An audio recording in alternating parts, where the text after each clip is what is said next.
Welcome back to Nigeria, the road to 2019. I'm Charles Aniagolu. Now, as tensions continue to rise ahead of elections in Nigeria, some fear the country's unity will face a new test and divisions will be exacerbated by a vote that may well move along religious lines. Well, to continue our discussion, His Eminence John Cardinal Onaiyekan, the Archbishop of Abuja, is with me here in the studio. Thank you very much indeed for staying with us. Thank you very much. Now, you've sparred against President Buhari so many times, innumerable times, but for all those times of political conflict, what do you really think of the president?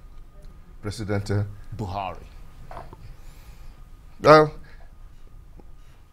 as a Nigerian who has had a long experience, he was a military officer. He even at some point was our military head of state. I'm old enough to remember his term as military head of state, which was cut short after almost just about a year. If personally, I would have hoped we would have gotten a different candidate to vote for in 2015. And I do hope that we might have, Nigeria could do with someone with more energy. I'm 74 and I know that it is an old age already. At our age, we shouldn't be in the front, and I'm already preparing to move out, yes. What do I think of him politically? I'm afraid, from point of view of political attitudes, I have a fear that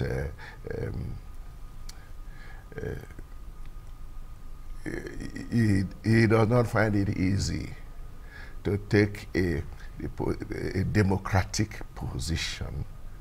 But that may not be his fault. Maybe part of his upbringing, part of his own, in the way he is his own makeup. It may not also affect whether he's sincere or not. Right. But where we look at some of his attitudes and some of his body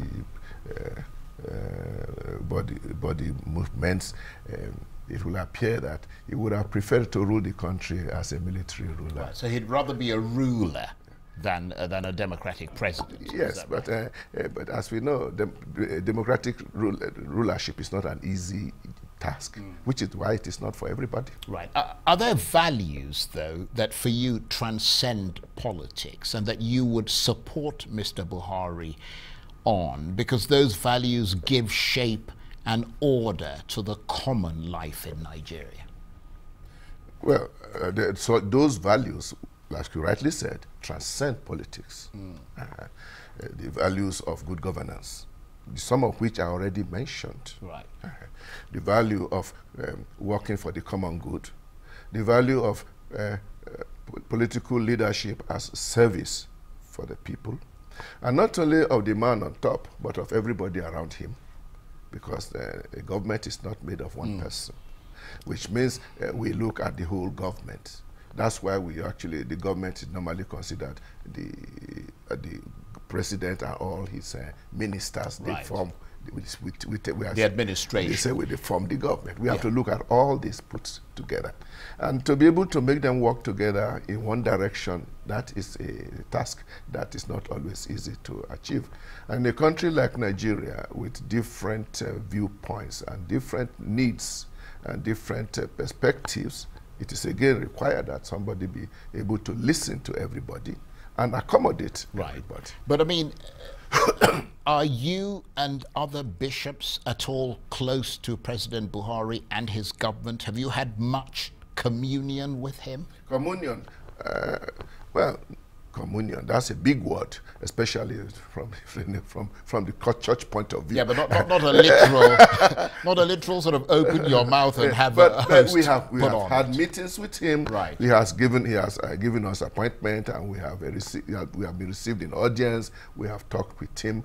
I am not sure I don't think we have actually created a regular forum to be able to discuss with him. And would it make a difference if you were close to him? Because, of course, former President Goodluck Jonathan was a Christian, and there were regular Christian services at the presidential villa, a sort of almost daily Christian gathering at the very heart of Nigerian power.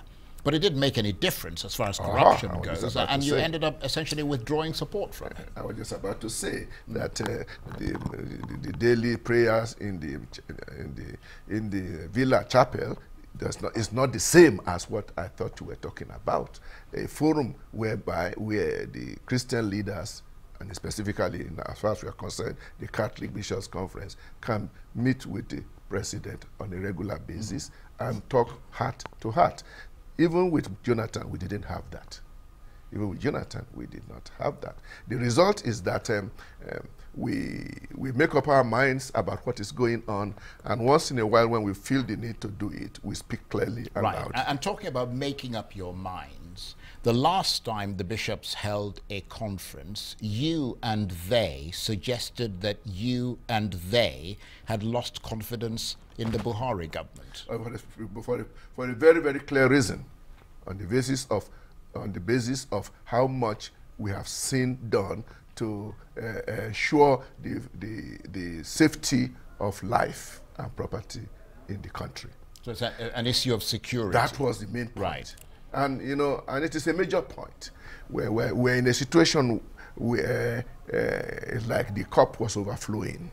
In the situation where armed terrorists attacked a church early in the morning at Mass and killed 2 Reverend Fathers and 17 worshippers.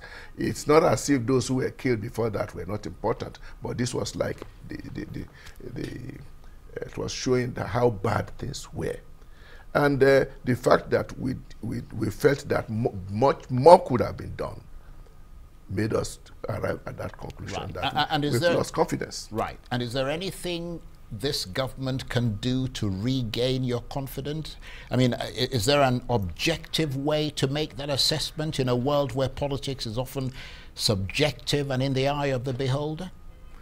It's not everything that is in the eye of the beholder. Certain issues, certain facts are clear. Well, I mean, Buhari couldn't have gone and prevented the people from shooting two Catholic priests in a church, or the 17 other worshippers. There's no way he could have been there. But this kind of thing just shouldn't be happening in a civilized country. Yeah, but it happens in the United States, it happens in Europe, and so on. People go in.